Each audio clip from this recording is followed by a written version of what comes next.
예, 오늘은 이제 인물탐구 네 번째 시간으로 갈렙에 대해서 우리가 함께 말씀을 나누도록 하겠습니다. 2000년대에 들어와서 가장 영향력 있는 TV 프로그램을 꼽으라면 아마 사람들이 이렇게 무한도전이라는 프로그램을 그 중에 하나로 반드시 좀 선택하게 될 것이라고 생각합니다. 실제로 매우 높은 시청률과 많은 인기로 한 시대를 풍미했던 그런 프로그램이라고 할 수 있겠죠. 저도 이 프로를 굉장히 좋아해서 즐겨봤었는데 이렇게 끝나서 좀 아쉽기도 합니다. 이 프로그램을 만든 김태호 PD가 이번에 유재석과 함께 새로운 프로그램을 시작한다고 해서 많은 사람들이 제2의 무한도전을 기대하기도 합니다. 무한도전이 끝나서 되게 속상한 무한도전은 한국 예능의 역사를 만들었다고 평가가 되어집니다. 그러니까 이렇게 이야기하죠. 한국 예능은 무한도전 이전과 이후로 나뉜다라고 이야기를 합니다. 그런데 이 프로그램이 시작할 당시를 이렇게 보면 이 프로그램 상에 많은 약점과 부족함이 있었던 것으로 기억이 돼요. 물론 유재석이라는 뛰어난 MC가 있기도 했었지만 그와 함께한 사람들이 그 당시만 해도 이렇게 뭘 잘한다거나 아니면 당시에 굉장히 뛰어났던 사람들이 아니라 조금 부족하기도 하고 완숙되지 못한 그런 사람들이었습니다. 뭐 길거리에서 캐스팅돼서 이렇게 하던 노홍철 같은 인물도 있었고 코미디 프로그램만 하다 버라이어티로 넘어온 사람도 있었고 이런 사람들이 모여 있었죠. 그래서 처음 시작할 때 시청률이 애국가 시청률로 불릴 정도로 이렇게 바닥을 치기도 했습니다. 그러한 상황 속에서 김태호 PD가 이 프로그램을 맡게 되고 그 이름처럼 그때까지 예능에서 하지 못했던 다양한 도전들, 그 무모한 도전들을 시작하면서 새로운 예능을 개척하기 시작합니다. 그리고 그와 함께 부족했던 멤버들도 이렇게 성장하면서 모두 뛰어난 예능인으로 성장하게 되어지고 지금은 다 거의 메인 MC급의 자리를 가지게 되죠. 무한도전이라는 프로그램은 이런 모든 환경들, 어려움들을 극복하고 새로운 길을 낸 개척자의 프로그램이다라고 평가받게 되어지는 것입니다. 그렇죠. 무엇인가를 새로운 길을 개척한다는 것은 쉽거나 익숙하거나 우리가 할 수 있는 것에 안주하는 것이 아니라 그렇게 안주할 때 생겨나는 것이 아니라 아무도 가지 않은 길, 익숙하지 않고 어려움이 있는 길을 과감하게 도전하고 또 그것을 극복할 때에 새로운 길이 생겨지고 개척되어질 수 있다고 할 수 있는 것입니다. 성경은 보면 우리에게 이러한 개척의 이야기들을 굉장히 많이 해줘요. 그렇죠. 척박하고 열악한 환경 속에서 하나님의 말씀을 의지해서 그 길을 개척하고 또 새롭게 만드는 이야기들이 성경 안에는 굉장히 많이 등장을 하게 됩니다. 애굽으로부터 이스라엘을 데리고 나오는 모세의 이야기가 그렇고요. 또 가나안을 정복하는 여호수아의 이야기가 그렇고요. 또 뭐 사사시대도 마찬가지고 타락한 시대를 구원하는 다윗의 이야기도 그렇고요. 신약으로 넘어가면서 그 죄악된 세상 속에서 이 세상을 구원하신 예수님의 이야기, 그리고 예수님의 복음을 가지고 이방 땅에 복음을 전한 바울의 이야기 등이 모두 다 개척자들의 이야기라고 할 수 있는 것입니다. 이것을 다르게 이야기하면 우리 그리스도인의 모습은 개척자라고 할 수 있는 거죠. 자신에게 있는 길을 안주하면서 그것을 지키는 데 자신의 힘을 쏟는 사람들이 아니라 끊임없이 하나님의 뜻과 계획에 순종하면서 우리 가운데 있는 이 길들을 하나님의 나라로 하나님의 길로 이루어가는 사람들이 바로 우리 그리스도인이라고 할 수 있는 것입니다. 우리는 개척자가 되어야 되는 거죠. 한번 따라서 해보실까요? 나는 개척자이다. 우리 어제 그 어린이 성경 공부했는데 애들은 엄청 잘 따라하는데 우리 어른들은 조금 쑥스러워하시는 것 같아요. 다시 한번 크게 해볼까요? 나는 하나님 나라의 개척자이다. 네, 감사합니다. 오늘 우리가 나눌 이 갈렙이라는 인물이 바로 우리에게 이 개척자의 정신, 개척자의 모습을 잘 보여주는 인물이라고 할 수 있습니다. 갈렙이라는 인물은 애굽 시대에 살던 사람이에요. 그러니까 애굽에서 젊은 시절을 보내고 모세와 함께 출애굽을 한 세대를 우리가 애굽 세대라고 부르죠. 그리고 그 애굽 세대들 중에 가나안에 들어간 유일한 인물, 그러니까 바로 여호수아와 갈렙이라고 불리죠. 이 두 명 중에 한 명이 바로 갈렙입니다. 또한 그는 가나안 땅에 들어가서 땅을 배분받을 때에 자신이 원하는 땅을 요구하고 그것을 정복한 진정한 개척자라고 할 수 있습니다. 많이 들어보셨을 거예요. 이 찬양, 이 산지를 내게 주소서. 이 찬양의 주인공이 바로 갈렙이라고 할 수 있죠. 근데 성경에 나타난 이렇게 그의 이야기들을 살펴보면 많이 등장하진 않지만 그 등장하는 곳마다 이렇게 그는 다양한 어려움 혹은 약점 가운데 부딪히게 됩니다. 그럼에도 불구하고 그는 그 모든 것을 극복하고 하나님이 주신 땅을 개척하고 하나님의 나라를 이루어가는 그런 사람이 되는 거죠.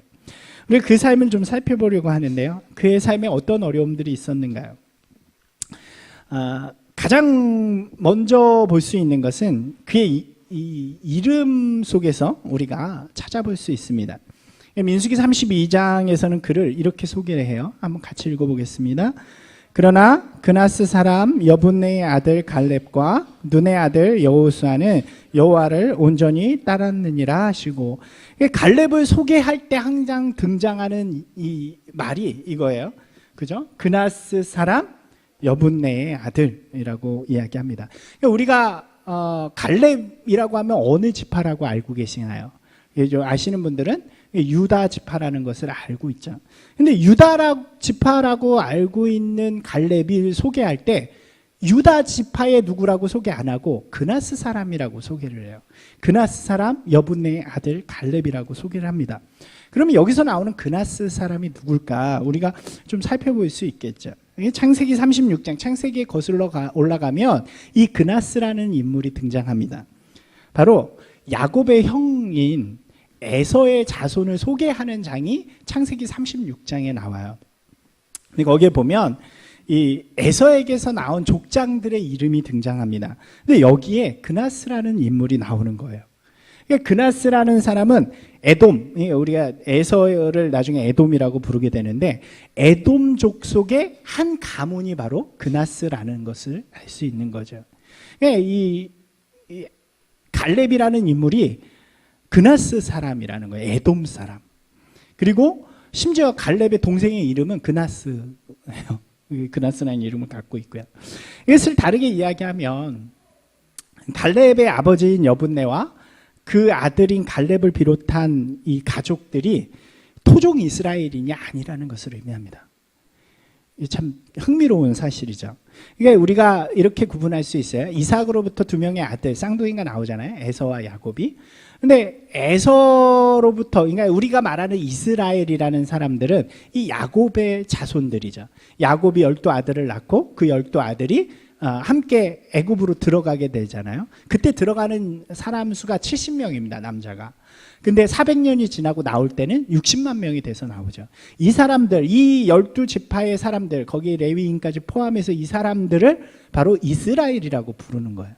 근데 지금 그나스 사람인 이 여분네, 그리고 그 아들 갈렙은 어디 사람이에요? 에서의 아들, 에서의 족속이라고 할 수 있는 거죠. 또 흥미로운 게 찾아보니까 이 갈렙이라는 이름이 가진 뜻이 개예요. 개 그러니까 좀 그렇죠. 근데 이 개를 이렇게 뜻을 가지고 어떤 사람들은 갈렙이 굉장히 개처럼 충성스럽고 뭐 이랬다 이렇게 이야기하는데 그런 의미가 아니고요. 이렇게 연구되어진 것을 보니까 그나스, 그러니까 에돔 족속 중에 그나스라는 족속 가문이 섬기던 토템이 바로 개였다는 것을 좀 연구 가운데 이야기를 하게 됩니다. 그러니까 이러한 것을 볼 때 이 가족들이 어떠한 경위가 되었는지 모르겠지만 이스라엘 사람이 아니었는데 그 중간 과정 속에서 400년의 기간 혹은 뭐 그 전일 수도 있겠죠. 그 기간 동안 이 이스라엘과 함께 살게 된 거죠. 그나스의 가족, 그나스의 자손인 이 여분네의 가족들이 같이 살게 된 것을 이야기하게 됩니다. 우리가 유다 족속 가운데 편입된 이 사람이라는 것을 생각해 보면, 그리고 또 이스라엘이라는 나라의 특성을 생각해 보면 이방인인 편입된 이 갈렙의 가족이 무엇인가 영향력을 끼친다는 것이 쉽지는 않았을 거라고 생각이 돼요. 그렇지 않았을까요? 우리가 이스라엘을 생각해 보면 굉장히 폐쇄적이고 민족주의적인 것을 볼 수 있잖아요. 이방인들하고는 상종도 안 하고. 그런데 그 가운데 편입된 이 갈렙의 가족이 그 가운데서 굉장히 영향력을 갖거나 리더십을 갖는다는 것은 굉장히 어려운 거죠. 그러한 신분의 약점에도 불구하고 이 갈렙이 자신이 편입된 유다 지파의 대표가 되는 일이 생겨납니다. 이게 굉장히 놀라운 일이 되는 거죠. 이스라엘이 가나안 땅 앞에 도착해서 가네스바데아라는 곳에서 가나안을 정탐하는 이야기를 우리가 잘 알죠. 민수기 13장에 등장하는데, 그때 하나님께서 각 지파에서 한 명씩 대표로 뽑아서 그곳을 정탐하도록 시키게 됩니다. 그때 유다 지파의 대표로 뽑힌 사람이 바로 갈렙이죠. 한번 같이 읽어볼까요? 유다 지파에서는 여분네의 아들 갈렙이요. 이름이 분명하게 성경 가운데 딱 찍혀져 있는 거예요. 여기에 선정된 사람들이 누구냐면 여호수아도 여기 선정이 되어지는데, 각 지파에서 매우 중요한 역할을 하는 사람들, 즉 어떻게 보면 이 다음 세대를 이끌어가는 차세대 리더라고 할 수 있는 거죠. 여기에 여호수아와 갈렙이 속해져 있게 됩니다. 특별히 갈렙은 정통 유대인이 아님에도 불구하고 여기에 들어올 수 있었다는 것은 아주 특별한 일이라고 할 수 있는 것입니다. 자신이 약점을 가졌어요. 신분, 어쩌면 시작부터, 그죠? 시작하는 라인부터 뒤쳐져 있다고 할 수 있는 거죠. 그래서 그 약점 때문에 어떤 사람들은 아무것도 시도하지 않습니다. 내가 이미 뒤처졌으니까 따라갈 수 없어 라는 생각으로 아예 아무것도 안 하고 좌절하면서 낭망하는 사람들이 있죠. 그런 사람들에게는 아무런 일이 일어나지 않습니다. 하지만 그 신분이라는 약점에 굴복하지 않아요. 그는 그것을 자양분 삼아서 오히려 더 최선을 다해서 살아가게 됩니다. 그것이 바로 개척자의 정신이라고 할 수 있는 거죠. 여러분, 성경을 보면요, 이런 이야기들이 굉장히 많아요. 약점을 가지고 태어난 사람들의 이야기가 굉장히 많습니다. 이 바로 다음 이야기들이 사사기잖아요. 사사기에 보면 그런 것들이 되게 많이 나와요. 누가 있습니까? 왼손잡이 에웃이라고 표현되는 사람. 이 사사는 왼손잡이인데 우리가 이야기하는 지금의 왼손잡이가 아니라 이 말의 뜻은 오른손이 묶여있다라는 뜻이에요. 이거는 오른손을 쓸 수 없다라는 말을 의미합니다. 장애를 가졌다는 거죠. 여러분, 우리가 아는 것처럼 이 구약 이스라엘에서는 장애를 가진 사람은 하나님께 좀 이렇게 버림받은 혹은 하나님께 죄진 사람으로 그렇게 여겨지던 때예요. 그런데 이 사람이 사사가 돼요. 또 누가 있습니까? 그 다음에 여성이었던 드보라. 여러분, 여성은 수로도 죄송합니다. 이때의 얘기예요. 이때 여성은 수로도 안 치던 시대예요. 근데 그 여성 드보라가 사사가 되어집니다. 기생의 아들로 태어난 입다. 이런 인물들이 신분으로만 보면 아무것도 할 수 없는 사람이에요. 이미 약점, 그러니까 이미 시작부터 뒤처져 있다고 생각되는 그런 사람들인데, 그런 사람들이 그것에 굴복하지 않아요. 그것에 좌절하지 않아요. 그냥 그 삶 속에서 더 최선을 다해서 오히려 하나님이 쓰시는, 하나님께 쓰임받는 사람으로 이 세상을 변화시키는, 이스라엘을 변화시키는 그런 사람으로 사용되어지게 되는 것입니다. 이것이 바로 개척자라는 거죠. 여러분, 지금도 보면요, 이 시대도 그런 말 굉장히 많이 하죠. 금수저, 흙수저. 자, 여기 금수저 있으신가요? 혹시 신분에서 혹은 시작 라인에서 차이가 난다고 이야기하는 거예요. 그러면서 좌절해서 아무것도 안 한다고 그러는 거예요. 어떤 사람은 이 이야기를 하면서 불공평하니까 난 아무것도 하지 않겠어, 그러면서 시작도 할 수 없는 사람들이 있습니다. 하지만 진짜 개척자는 굴복하지 않는 거예요. 좌절하지도, 또 부족해도 넘어지지도 않는 거죠. 여러분, 교회 개척을 하다 보면 비슷해요. 여기 세종에는 굉장히 개척교회가 많잖아요. 그래서 이렇게 다니다 보면 어떤 교회는 시작부터 굉장히 화려하게 하는 교회들이 있습니다. 막 되게 좋아요. 이렇게. 그리고 사람도 시작부터 많이 이렇게 모여서 하는 교회도 있어요. 근데 반면에 어떤 교회는 아무것도 없이 맨 땅에 헤딩하는 그런 교회도 있습니다. 그렇다고 그 시작부터 화려한 교회들을 보면서 낭망하고 있으면 아무것도 할 수 없는 거죠. 그것을 극복하고 최선을 다할 때 하나님께서 함께 하시고 그 삶의 의미를 부여해 주기 시작하시는 거예요. 저는 우리가 좀 많이 부족해도 너무나도 감사해요. 의미 있는 일들을 할 수 있고 또 귀한 하나님의 사역을 할 수 있다는 게 감사할 수 있는 일이죠. 여러분, 조금 느리고 조금 부족해 보일지라도 또 혹은 여러분의 삶 가운데 그런 약점들이 있을지라도 좌절하거나 포기하지 않으시는 분들이 되시길 바랍니다. 의미 있는 길을 선택하고 그 길을 최선을 다해서 나아갈 때 하나님께서 우리와 함께 하시고 그 길을 열어주시는 것입니다. 이것이 바로 개척자의 정신이라고 할 수 있는 거죠. 두 번째 이야기를 볼까요? 두 번째는 환경을 극복하는 이야기예요. 갈렙이 가지는 두 번째 어려움은 환경과 상황들이었습니다. 이스라엘이 아까 민수기 13장 14장에 정탐꾼 보내는 말씀을 드렸죠. 거기에 보면 이렇게 12명의 정탐꾼들이 40일 동안을 이 가나안 땅을 사사시 정탐하고 돌아오게 됩니다. 그리고 이렇게 보고를 해요. 같이 한번 읽어볼까요? 모세에게 말하여 이르되 당신이 우리에게 보낸 땅에 간즉 과연 그 땅에 젖과 꿀이 흐르는데 이것은 그 땅의 과일이니이다. 이게 무슨 이야기예요? 굉장히 좋은 땅이라는 거예요. 확실히 하나님께서 우리에게 주실 만큼 진짜 좋은 땅입니다. 그런데 여기서 끝나는 게 아니에요. 그 문제가 있어요. 뭐라고 이야기해요? 근데 문제가 있어요. 그 땅에는 이미 거주민들이 있는데 그들이 본 사람들이 누구냐면 여기 성경에 네피림의 후손이라고 이야기합니다. 근데 이 네피림의 후손이라고 불리우는 아낙 자손이에요. 그러니까 아마도 굉장히 키가 큰, 덩치가 큰 사람들이었던 것 같아요. 거인족이라고 불리는 사람들이었어요. 우리 옛날에 우리가 조선시대에 굉장히 키가 작고 미국이나 이런 사람들은 컸잖아요. 그런 차이가 될 수도 있겠고 아니면 그 이상의 차이가 될 수도 있었겠죠. 이 아낙 자손들이 그 땅에 거하고 있는 거 이미. 그리고 헤브론 땅을 중심으로 살아가는 이 장대한 사람들과 그 땅에 이미 강하고 견고한 성들이 다 있는 거예요. 그러니까 이 사람들이 뭘 보고 와요? 그 강한 사람들과 견고한 성들을 보고 와서 땅은 좋지만 우리가 그 땅을 가질 수는 없는 것 같아요. 그 땅은 견고하고 사람들이 강해서 가면 우리가 다 죽을 거예요. 우린 그들이 보기에 메뚜기 같은 사람들입니다. 이렇게 이야기하죠. 그러니까 사람들이 어떻게 해요? 그 이야기를 듣고 울기 시작합니다. 왜 우리를 데리고 나와서 이곳에 와서 다 죽이려고 하느냐. 그러면서 모세에게 돌을 던지려고 합니다. 하나님을 원망하고 저주합니다. 그때 여호수아와 갈렙이 이들 앞에 서면서 다른 이야기를 시작하죠. 여러분 보세요. 이들이 본 게 다른 걸까요? 이들이 아낙 자손의 약점을 보고 왔을까요? 성에 어디를 때리면 무너진다는 걸 보고 왔을까요? 아니요. 똑같은 걸 보고 왔어요. 같은 아낙 자손과 견고한 성을 보고 옵니다.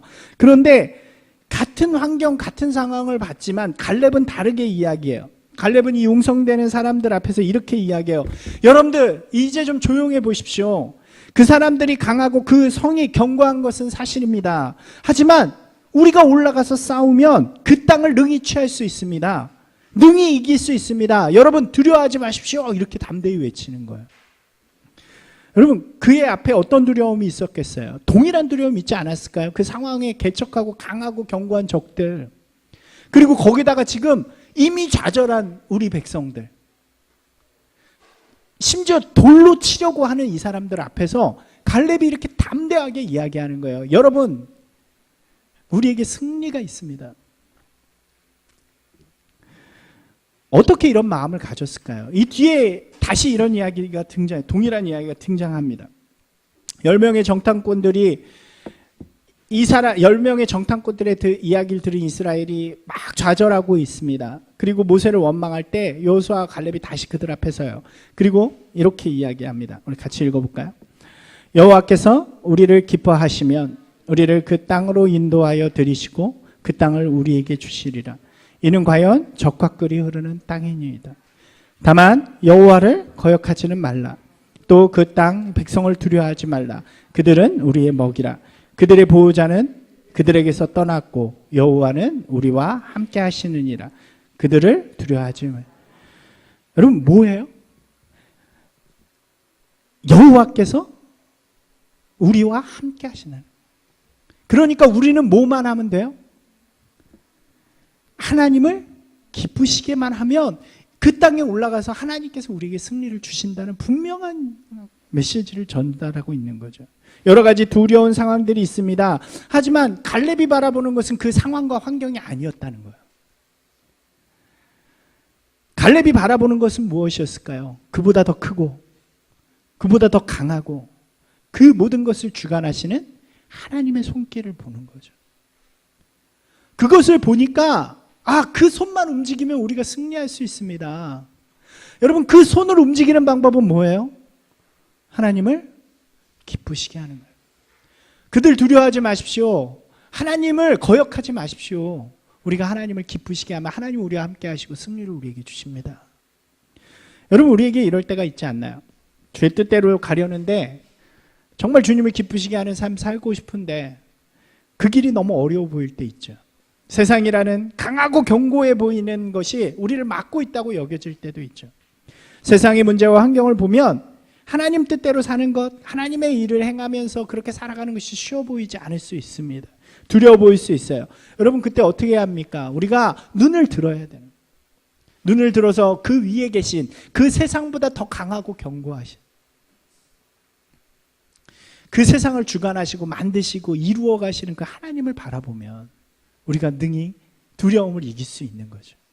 그리고 그 하나님이 나와 함께 하시도록 우리가 하나님을 기쁘시게 하는 일에 집중하는 거죠. 여러분, 상황과 환경에 집중하면 두려워지는 거죠. 그러나 하나님을 기쁘시게 하는 데 집중하면 그것을 능히 이기는 자가 되는 것입니다. 이것이 바로 개척자의 정신이라고 할 수 있는 거죠. 여러분, 결과는 하나님께서 책임져 주십니다. 한번 따라서 하실까요? 결과는 하나님께서 책임져 주십니다. 우리는 그저 하나님을 기쁘시게 하는 길을 걸어가면 되는 거예요. 될까? 어렵지 않을까? 이런 걱정과 두려움으로부터 자유하고 주님을 신뢰하며 주님의 길에 도전하는 저와 여러분이 되기를 소망합니다. 마지막 어려움은 한계예요. 갈렙이 이후에 이제 좀 시간이 흘러서 다시 등장하게 됩니다. 그때가 언제냐면 가나안 땅에 들어가서 여호수아를 리더로 삼고 가나안 땅을 정복하던 시기입니다. 거의 다 정복을 했어요. 많은 정복을 했어요. 그리고 이 여호수아가 나이가 들게 됩니다. 아직 정복하지 못한 땅이 남아있긴 하지만 이제 더 이상 여호수아는 그 일을 좀 감당하기 어려운 때가 된 거예요. 그래서 이제 이 여호수아가 이때까지 정복된 땅과 정복해야 할 땅들을 나누는 일들을 하게 됩니다. 이스라엘이 뭘 통해서 나누는지 아시죠? 제비뽑기를 통해서 나누게 돼요. 이제 사람들을 다 모으게 돼요. 각 지파 사람들을 다 모아서 이제 제비뽑기를 통해서 땅을 나눌 테니까 모이십시오라고 해가지고 다 모입니다.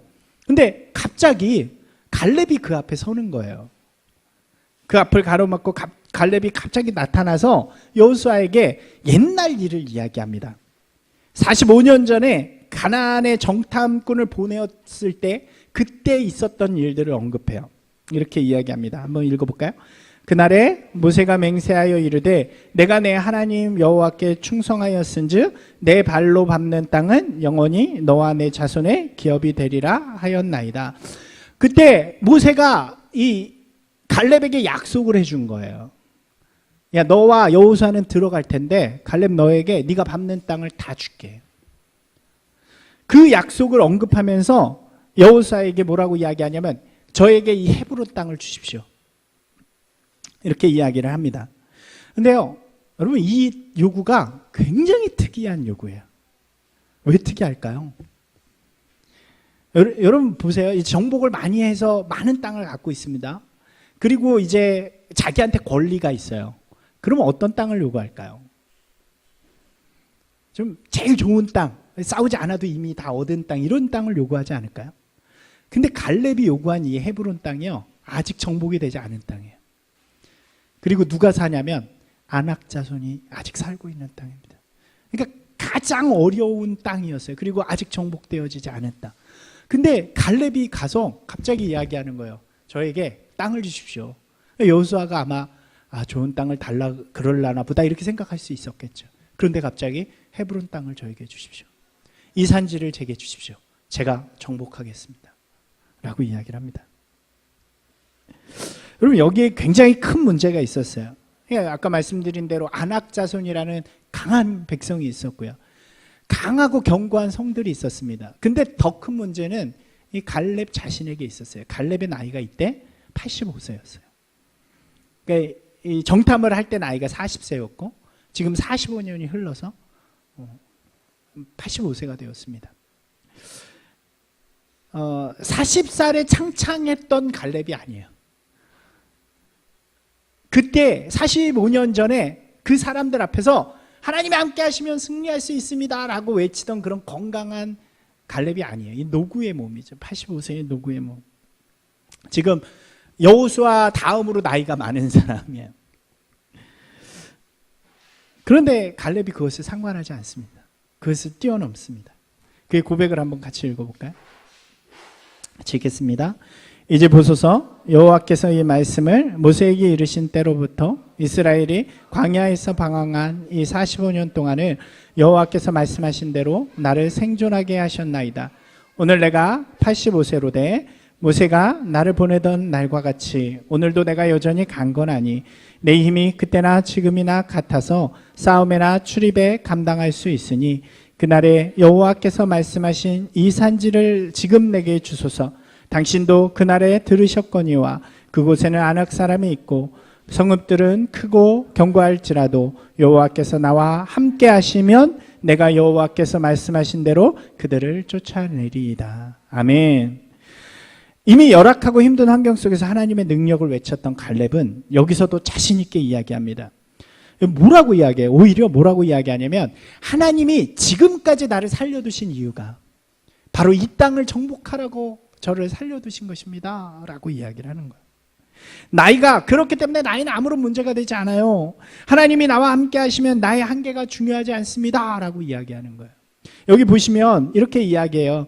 내가 여전히 강건하니 그때와 다름이 없다라고 이야기합니다. 여러분 생각해 보세요. 진짜 갈렙이 40대처럼 강건했을까요? 아마 85세 치고는 굉장히 건강했을 것 같아요. 그죠? 하지만 40대와 85세라는 건 차이가 나죠. 여러분 40대처럼 진짜 강하고 견고해서 지금 되게 힘이 세가지고 그들을 힘으로 제압할 자신이 있어서 갈렙이 이 요구를 하는 게 아니라는 거예요. 이것은 자신의 한계를 극복하는 그의 믿음의 고백입니다. 그리고 실제로 이 전쟁은 누가 감당을 하냐면 그의 조카이자 사위가 되는 온니엘이라는 사사, 첫 번째 사사가 감당을 하게 돼요. 그리고 정복을 하게 되죠. 여러분 사람은요 보통 자신의 한계를 보면 도전하기 어려워합니다. 그러지 않나요? 자신이 할 수 없는 것에는 도전하지 않는 것이 보통 사람들의 모습입니다. 잘하지 못하는 것은 시작도 안 하죠. 그러면 어떤 것도 개척할 수 없다는 거예요. 특별히 하나님의 일들은 그렇습니다. 여러분 세상의 일들은요 성과를 요구해요. 결과를 요구합니다. 그러나 하나님의 나라는 성과와 결과를 요구하지 않아요. 뭘 요구할까요? 하나님을 향한 신뢰의 고백, 믿음의 고백을 요구하는 거예요. 그리고 나는 비록 부족할지라도 하나님이 함께 하시면 할 수 있다라는 그 도전을 하나님께서는 원하시는 것입니다. 그죠? 갈렙은 그러한 신뢰를 갖고 있는 거예요. 내가 비록 85세가 됐어요. 예전만 같지 않아요. 그러나 이 땅을 하나님께서 이미 40년 전에 나에게 45년 전에 주신 거예요. 시간이 흘렀어요. 지금 정복 사업을 했는데 저 땅이 비었어요. 저 땅 누구한테 주시려는 거예요?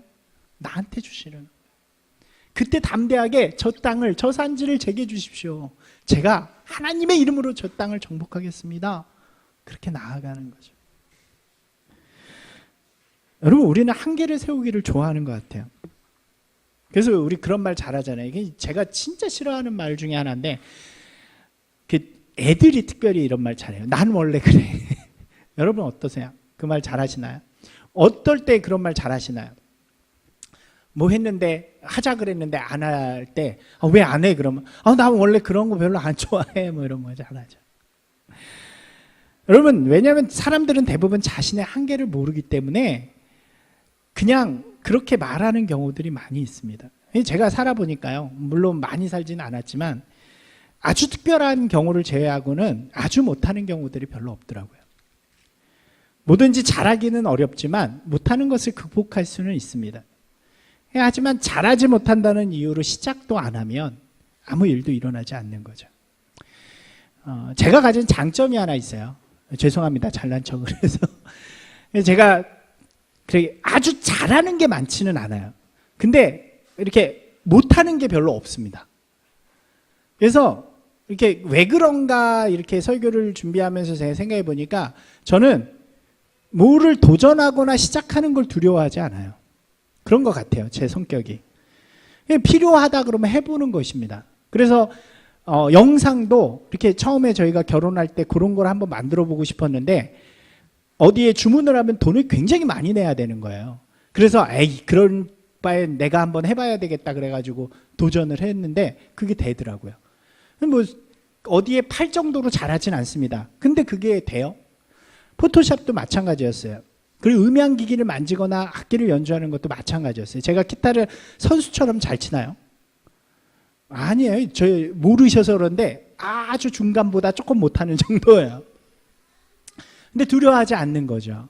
제가 이 얘기를 왜 하냐면 제가 이전에 목회자들이 많은 곳에서 저의 이러한 특징을 가지고 사역들을 참 많이 만들었었어요. 광고도 영상으로 만들고 뭐 이렇게 하다 보니까 이제 그게 좀 사역이 많아지고 사역자들이 많이 들어오게 되고 제 사역을 이렇게 좀 나눠주는 경우가 있었어요.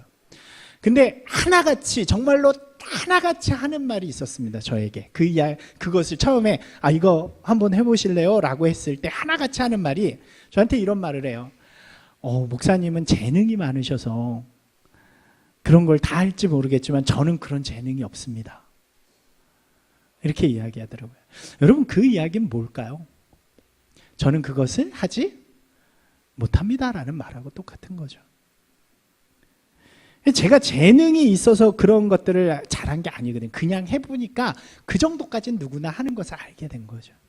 재능은 그런 데 쓰는 말이 아닙니다.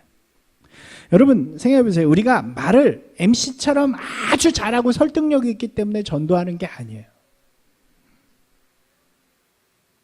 우리가 노래를 가수처럼 남의 마음을 울리고 막 이런 걸 너무 잘해서 찬양을 앞에 나와서 하는 게 아니라고요. 큰 목소리로 찬양하는 게 아니라고요. 하나님은 그런 걸 원하시는 게 아니에요. 대부분의 하나님의 일들은 놀라운 재능을 원하는 것이 아니라 그저 하나님을 사랑하는 마음과 도전하는 정신을 요구한다는 거죠. 그것을 깨달을 때 우리의 한계를 극복할 수 있는 거예요. 나는 이걸 못해 저걸 못해 라고 하는 우리가 이렇게 다 쌓는 담들을 하나님을 사랑하니까 내가 못해도 내가 이것밖에 못해도 그걸 하나님께서 기뻐하신다면 드리겠습니다 하는 마음으로 이겨나갈 수 있는 거죠. 그러면 어떤 일들이 벌어지냐면 놀라운 역사들이 그곳에서 일어나는 거예요. 어눌한 말로 예수님 믿어보실래요? 이렇게 전했는데 길 가던 사람들이 아멘하고 하나님께 돌아오는 역사를 경험해 보세요. 얼마나 놀라운 기적이겠어요. 내가 찬양을 정말 노래를 못하는 줄 알고 막 큰 소리로 노래를 했는데 이 예배당이 쩌렁쩌렁하게 울려 퍼져가지고 밖에 있는 사람들이 누가 이렇게 찬양을 잘해 그러면서 막 들어오는 거죠. 별로 그런 일은 없나요? 제가 매주 수진자매 언급하는 것 같은데 하니까 놀라운 일들이 일어나잖아요. 엄청나게 좋잖아요. 그때 하나님이 우리를 기뻐해 주시는 거예요. 그러면 어떤 일이 일어나요? 우리의 지경이 넓어져요. 이게 한계를 극복하는 개척자의 정신이 되어지는 것입니다. 여러분 어떤 한계를 여러분이 만들고 계신가요? 그 한계를 좀 깨뜨리는 분들이 되셨으면 좋겠어요. 특별히 교회 안에서는 좀 해보세요. 다 하고 싶은 대로 또 하자는 대로 한번 해보실 때 그래서 우리가 에베소서에 이렇게 하잖아요. 하나님을 기쁘시게 할 일을 시험하여 보라. 어떤 일이 일어날까? 여러분 그 길을 통해서 개척자의 길을 가는 저와 여러분이 되기를 소망합니다. 오늘 말씀 정리해 볼까요? 갈렙은 개척자였습니다. 그의 삶을 다양한 약점들이 있었어요. 어떤 약점들이 있었나요? 신분의 약점, 또 환경의 약점, 그리고 자신의 한계의 약점이 있었죠. 그 가로막는 그 약점들을 그는 개척자의 정신으로 모두 돌파하고 하나님이 주신 그 하나님의 나라를 이루어갑니다. 그래서 그의 삶은 하나님이 주시는 축복으로 가득 차요. 어떤 축복을 받았나요? 갈렙은 1세대가 다 죽어가는 그때에 하나님의 약속의 땅에 들어가는 사람이 되죠. 그리고 그 약속의 땅에서 가장 좋은 헤브론이라는 가장 좋은 땅을 선물로 받고 그 땅에서 약속의 자손들이 일어나게 되는 놀라운 역사들을 경험하게 되죠. 그리고 그 이후에 그를 따르는 사람들, 그의 길을 따르는 온니엘과 같은 사사가, 후계자가 세워지게 되는 그런 놀라운 축복들을 받게 됩니다. 사랑하는 여러분, 우리가 신앙의 개척자로 살아갈 때 우리에게도 이러한 놀라운 축복들이 일어날 줄로 믿습니다. 여러분의 삶의 자리, 여러분이 살아가시는 그 장소에서 하나님의 놀라운 역사들을 경험하는, 또 이루어가는 하나님의 개척자들이 되시기를 주님의 이름으로 축원합니다.